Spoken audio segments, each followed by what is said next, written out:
kami sa landlord. Yes!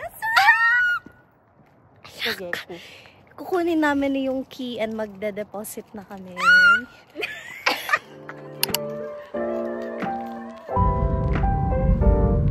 Kasi biyahe na alas 3.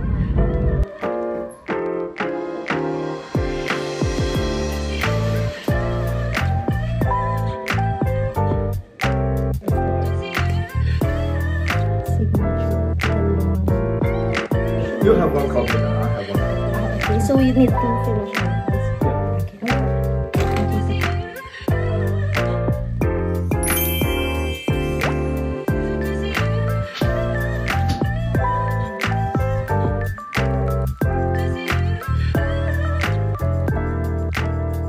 This is the wave 3 ng pag-i-empake natin ng mga damit. Hi guys! Let's start! Come and join us. Pack our things. Hi! Nag-i-English ang ate mo! Ng pagpapak. Actually, nag-day 1 siya before nung wala siyang work. Nag-day 1 din ako nung wala akong work. So, ito lang yung chance namin na makapagsabay kami mag-pack ng mga gamit namin. Yes. Hi guys. Next time niyo siyang makikita dito sa channel ko. Ayan. Hi guys. Follow niyo siya sa TikTok. TikTok. Kaisha Jean.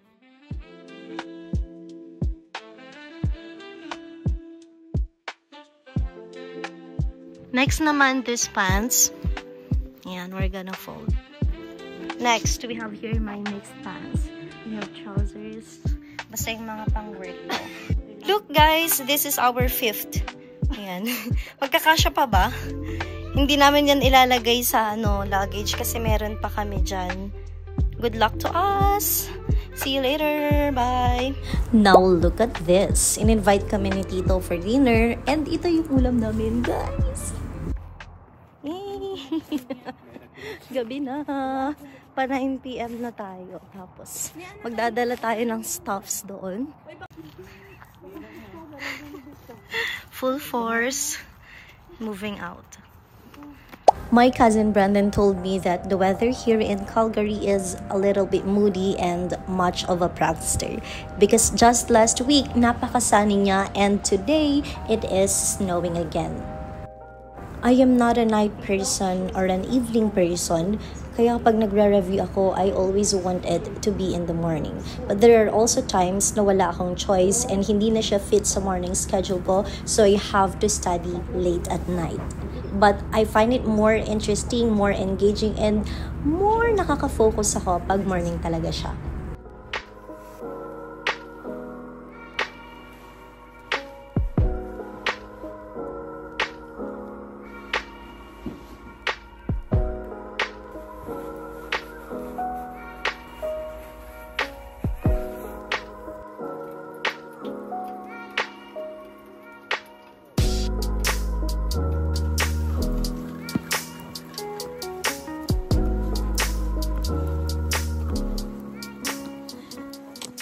Oh my gosh, this is so funny, guys.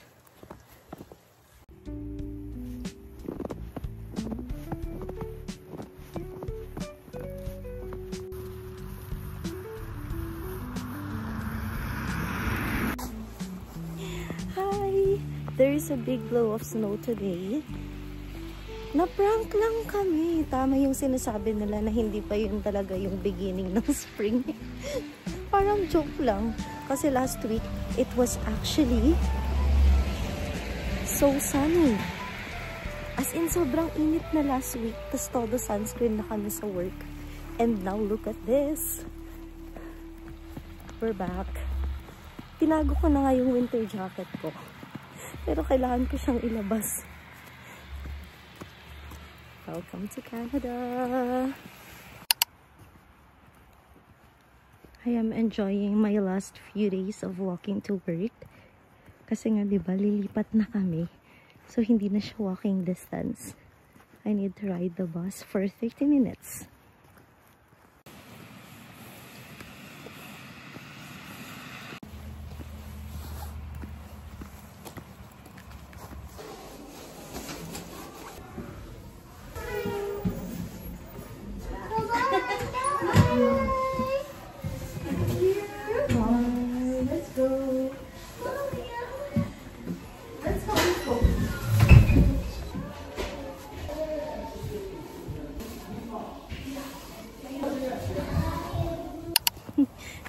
Alam niyo ba, Pinoy na Pinoy ang prison.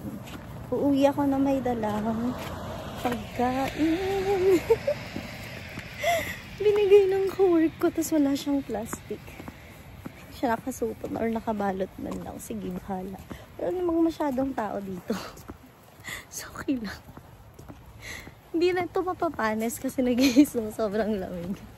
Actually, hindi nga siya yun yung ganong level ng lamig. Yan lang. Bye!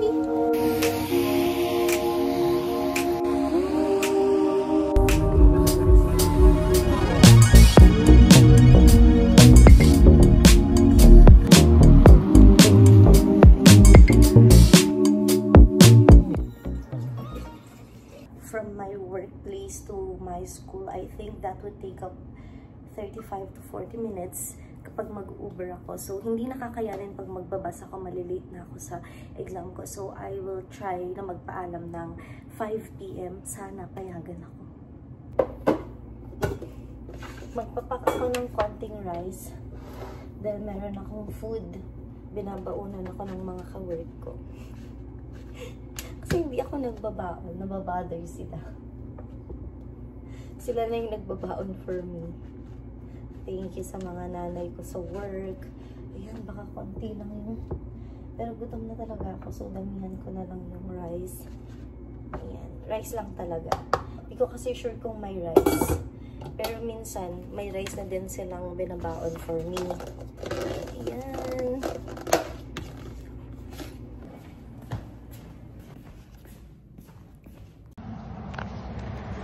Ito yung struggle ko after snow.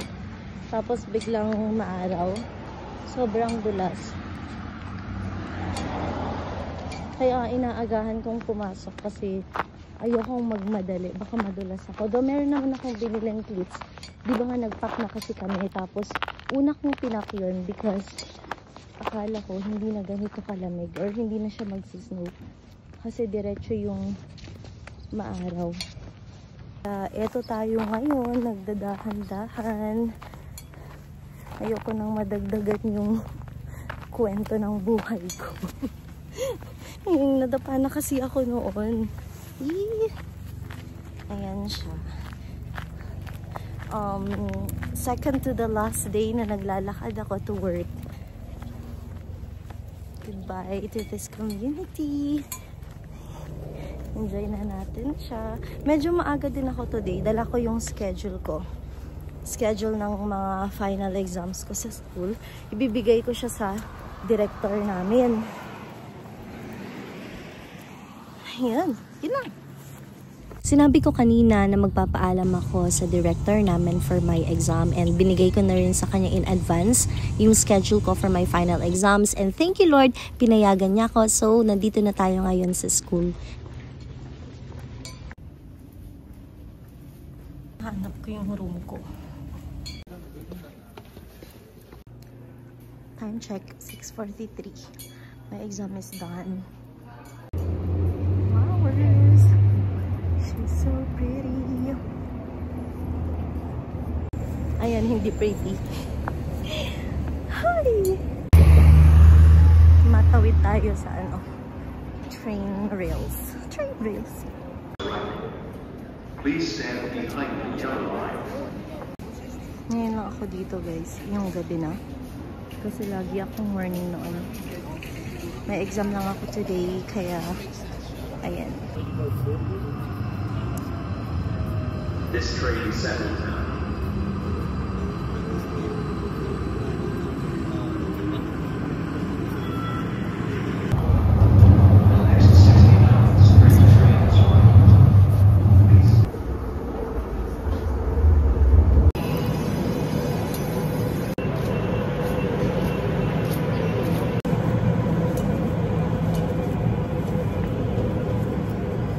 Going somewhere. One bus more. Di ba ako uuwi ng house? Good luck to me. Good luck.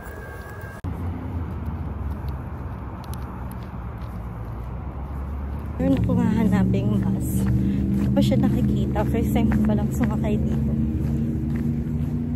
Canyon Meadows. Ayan.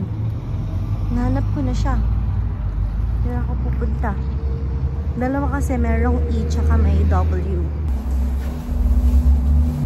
First time kong sumakay sa bus na to, guys.